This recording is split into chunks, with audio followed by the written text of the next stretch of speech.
Professor Víctor Maojo. He is professor at Universidad Politécnica de Madrid, and he is fellow of the International Academy of Health Science Informatics. Víctor has been visiting professor and consultant at Georgia Tech University and also research fellow at Harvard University, and his work and his research has been mainly in the artificial intelligence and biomedicine. So, Víctor, the floor is yours, and you have 20 minutes.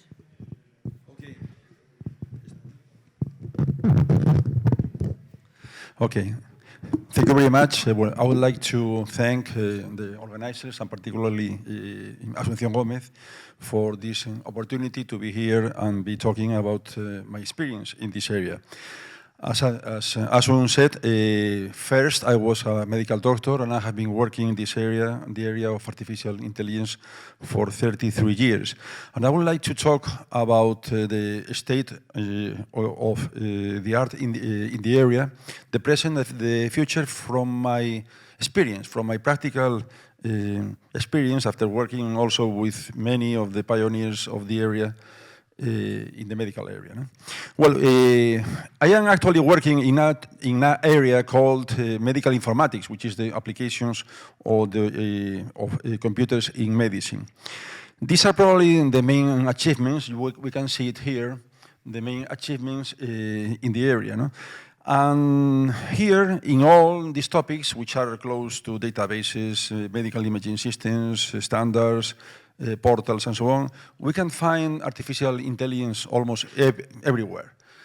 And probably the most famous and the most successful application in the medical informatics area is PubMed, which is the public version of Medline, which is a database with more than 26 million references in the medical area that all the doctors use, and it is plenty of artificial intelligence tools.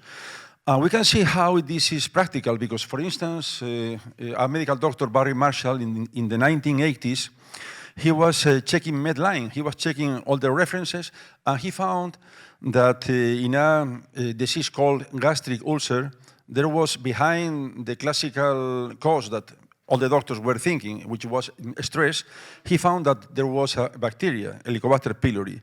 And then he tested that, and it found that it was the real cause.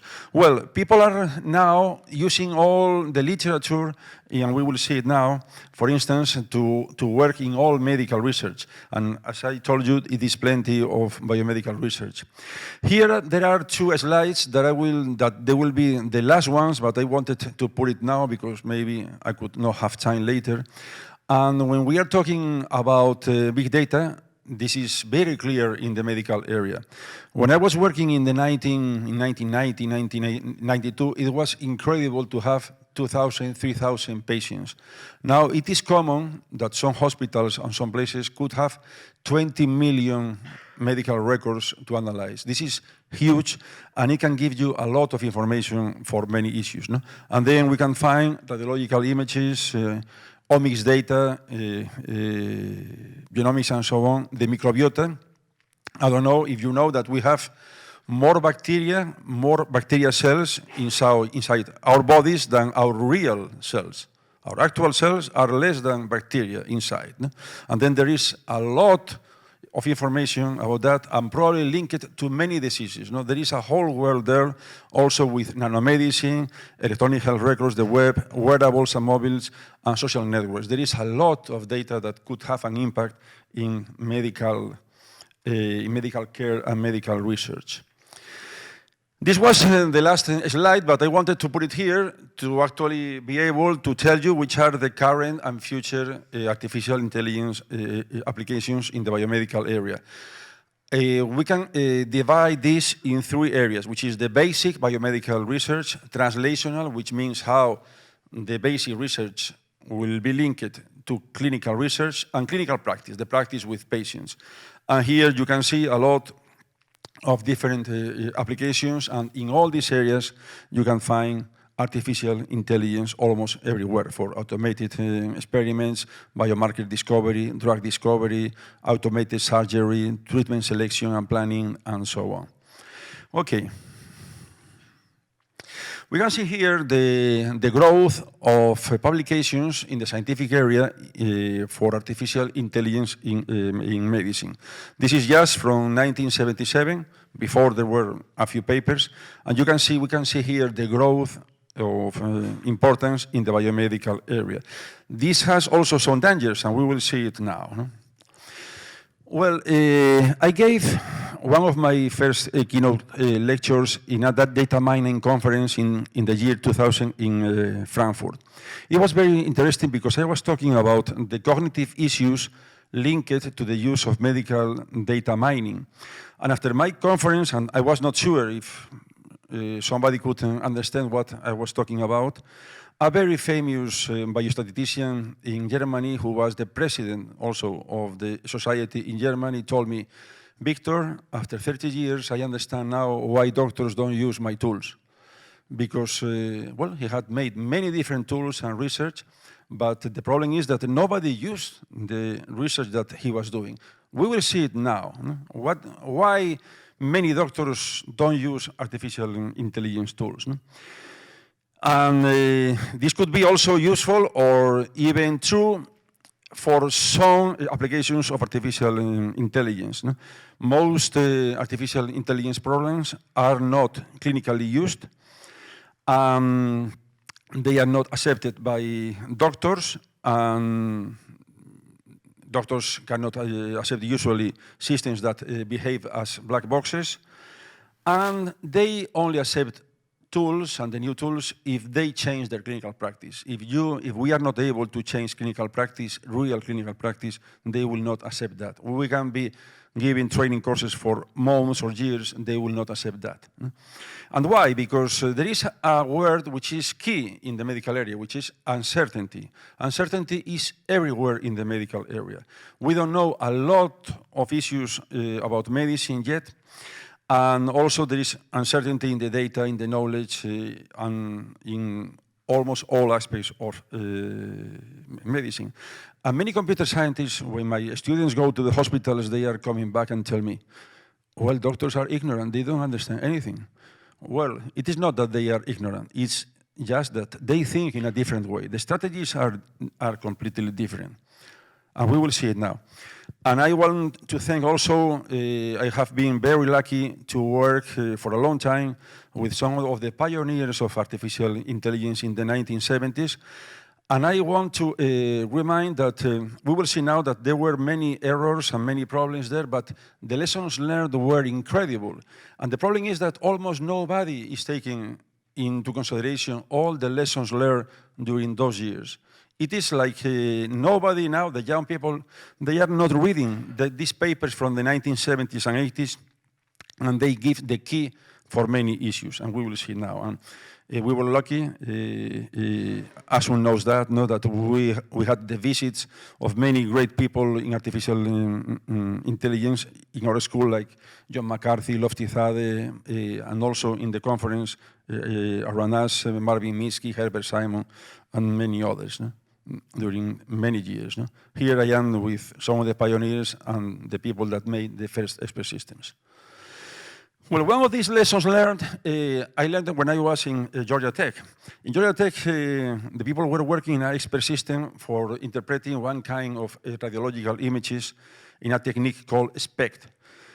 It was later a commercial tool made by General Electric. Well, it took 2 years to make the system, and it took 5 more years to evaluate it and to be accepted by the FDA in the USA. Today, almost nobody is taking into consideration that it is necessary in the medical area to have very rigid evaluations for all these systems. Well, you can see everywhere the hype of artificial intelligence, and even in good papers, many people are saying that artificial intelligence tools and systems are better than the best doctors and can write soon a bestsellers book. Well, the problem is that if the hype doesn't come with real outcomes and very good outcomes, it could be some problems later, no? As it has happened in the artificial intelligence area several times with what were called the AI winters, no? The times where funding escaped and many people left the area to come back maybe later. No? Well, we can see here some types of artificial intelligence tools and systems, like for instance, that correlate with the kind of reasoning and the kind of practice that medical doctors and people also in other areas carry out. For instance, we can correlate the expert knowledge and experience of the doctors and also the logical reasoning for diagnosis with the first expert systems. Also, the physiopathological knowledge with causal reasoning systems, experience with patients with case-based reasoning, or the identifications of visual patterns also with neural networks and other techniques. Well, the good thing is that many of these systems are great and they work very well. The only problem is that doctors gather everything and even more than that. No? And then we don't have any system that can behave and act like a medical doctor. This was also a mistake that was made during the first years, like when people were working with the first expert system, that they emerged because doctors wanted to talk with the system. They didn't want to use any kind of programming. No? And we have been talking, you have been talking, some other people, about how were the expert systems. No? Well, the first expert system was made at Stanford University in 1967. The expert was Joshua Lederberg, the youngest Nobel Prize ever in the area of medicine, and it had an incredible success technically and scientifically. And then in the next years, people realized that it was possible to create medical expert systems. No? And then there were, in places like Stanford, Rutgers, MIT, and Pittsburgh, projects like MySyn, which was incredibly famous, no? And also CASNet linked to, for the diagnosis and treatment of glaucoma. They were very different. MySyn was based on heuristics, and CASNet was based on causal reasoning models. The problem is that they had, after 10 years working in this area, it was clear that there were several limitations. The most important one was probably that they were academic projects. They were called as toy projects because they were not based on real clinical problems. Doctors didn't need actually these systems. They were able to do the same things. No? Then doctors realized that it was not possible to do that. No? And some people have called this the Star Trek metaphor, which means that if you have seen Star Trek, you could see Dr. McCoy with this wonderful scanner that you put it into, well, close to a person, and it made the rapid diagnosis and gave a treatment. And actually, the systems were trying to do something similar, no? To diagnose almost everything and provide a treatment. And they realized that this is not possible. No? The complex of medicine is too large to be able to create that. No? And there were other problems also for these systems. Then in the next 10 years, it happened a second generation of expert systems with the use of deep knowledge, new techniques, causal, quantitative, case-based reasoning, and so on. For instance, when I was in Georgia Tech, I was in a course by Janet Kolodner, and she was the person that made the case-based reasoning technique, and she was almost always giving medical examples, and she was saying, well, doctors compare a new case with the older ones, and this is how they made diagnosis. No? And one day I told her, well, this is true, but not only that. The doctors make many more things, no? Not only comparing cases with the new ones. And these expert systems had the same problems or similar problems as the first generation. And then something, I will not say a paradigm shift, but a trend shift happened around 1990, which is that the emphasis that was made on knowledge-based systems, expert systems based on heuristics, knowledge, and so on, shifted to database systems. And later, also in the knowledge-based system area, there were much more work, and people have been working for a long time in these topics with success, moderate success. And now, for instance, these are the computer decision support systems that you can find in all the hospitals that have modern electronic health records. And for instance, when the doctors make something wrong, there will be an alert based, for instance, on rules, on a few rules, that will make an alert. In this case, this is a very sad alert because one of our best friends, professor, died because the doctor didn't have this kind of alert. And then this is a very sad slide for me to see it, because if the doctor had that slide, our colleague probably would be here. Then also other topics like ontologies, and we have heard about that, came to the area, no? And this has been a great development in this topic, with a lot of research on ontologies. And for instance, gene ontology has changed how research is made in the omics area, because it is possible with gene ontology to annotate the experiments, share the data, and many other things that have accelerated the exchange and how how scientists work in these topics. No? Also, we were working in 2001. We had in my group the first project funded by the European Commission to integrate clinical and omics information using ontologies. Here we have been working in this topic in the last years using these techniques for clinical trials management. I will make an anecdote here because probably I am the most insulted person in the area of medical informatics, because with my colleague Kazimierz Kulikowski, I actually wrote one paper calling for a debate about what is called the basic formal ontology, which is the basis of the OVO Foundry and other systems. And we wrote one paper when we were trying to discuss the contents and the details of this basic formal ontology. And two philosophers gave me almost 34 insults, and it was it was funny to read that I was trying to discredit Aristotle, which is I didn't know that it could be possible that, and I then found something similar to Galileo 500 years before. Well, this is just an anecdote about that. But probably there is the need for more debate in all these areas. And then around 1990, there was a great shift to database systems. People were working on knowledge-based systems yet, but there was a clear shift to this area. And then what was called the KDD, knowledge discovery in databases and data mining, came.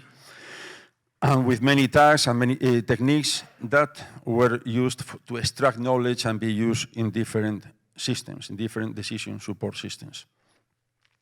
Here, for instance, we can see the medical applications of neural networks, and this is also feasible and valid for many other techniques in the area of data mining, image analysis, diagnosis, prognosis, signal processing, monitoring, and so on. However, it was so evident that, like in the area of medical space systems, the doctors were not using the results of these systems. I was once the chair of a conference, and I was talking with the chair of another conference about data mining in the medical area, and we agreed that no doctors were using actually these systems. And the main reasons were the problems with data quality, and the systems that are made in a hospital or in a place usually don't work outside this place. They need to be transferred to other places. Then also these have this kind of black box behavior and the lack of computational power. In 1994, I was working in a project, a machine learning project for prognosis in rheumatoid arthritis. In this case, the doctors can anticipate by reading the whole medical record what would happen with the patient, but they didn't know which were the concrete variables that were the key for this use. No? And then we were working, transferring 1,000 paper-based medical records from a hospital to a database. But we found that 75% of these records were not useful. And then we have to be very careful when we are working in the medical area, because we are gathering a lot of data which are plenty of errors and plenty of noise and problems. No? But the techniques work very well. Then, for many years, people were working in artificial intelligence in medicine with great academic success, but no real success in the medical area and no enthusiasm outside the field. Then in these years, for instance, in my own group and many other groups were working in many different topics around artificial intelligence, like natural language processing and data and text mining. Here I have several examples. Like for instance, how to extract knowledge from text and searching, for instance, the whole PubMed with millions of references there and extracting the information for these things. No? And I think, and here there is a lesson from Watson, because Watson, they were giving, the Watson people were giving a presentation in Washington 5 years ago, and they were very happy, and they were saying that they will sell Watson for medical hospitals. And I told them that the evaluation that they show was not enough, and they could have problems, because we have learned that during the 70s, that they needed more. They only made one evaluation in one hospital with a few patients. And then a disaster came later for this project, and now they are doing a lot of research. Well, we are working in many topics, and let me just run a little bit, because I am running out of time. And then a new shift started around 2012, no? With deep learning. And probably this has changed everything, at least in one area of artificial intelligence in medicine. For instance, in radiology, many radiologists are now using deep learning techniques and deep learning tools in many cases.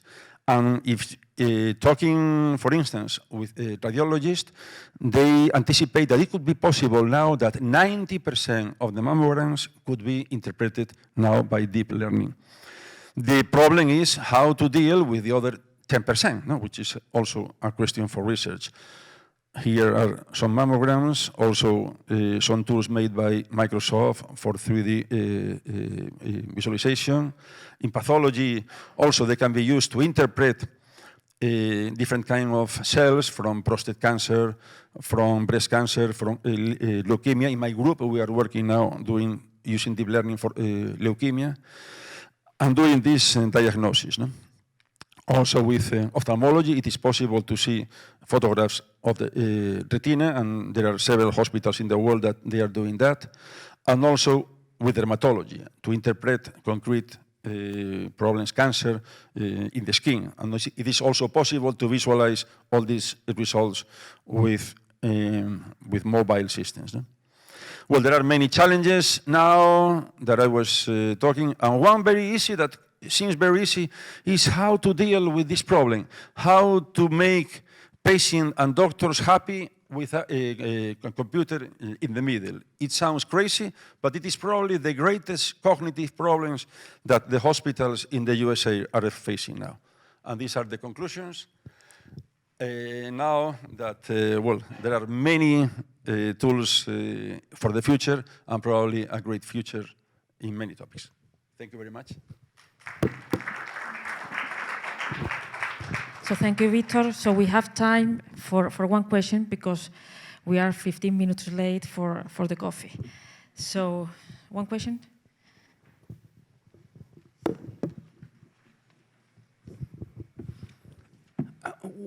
What effect did the psychology of practicing medicine impact on using this?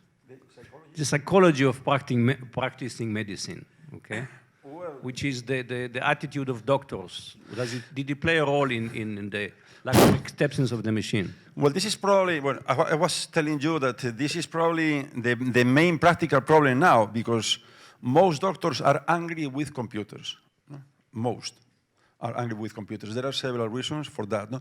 And there was a lot of research in the 1960s about how people reason. These were the basis for building expert systems, no? Because we understood how was the strategies of the doctors, no, for dealing with many issues. No? But now there is a clear psychological or social problem with doctors, because particularly in the USA, where there are many electronic health records in many hospitals, a lot of people, they are angry with computers. They hate them. They hate them. They hate them. Yeah.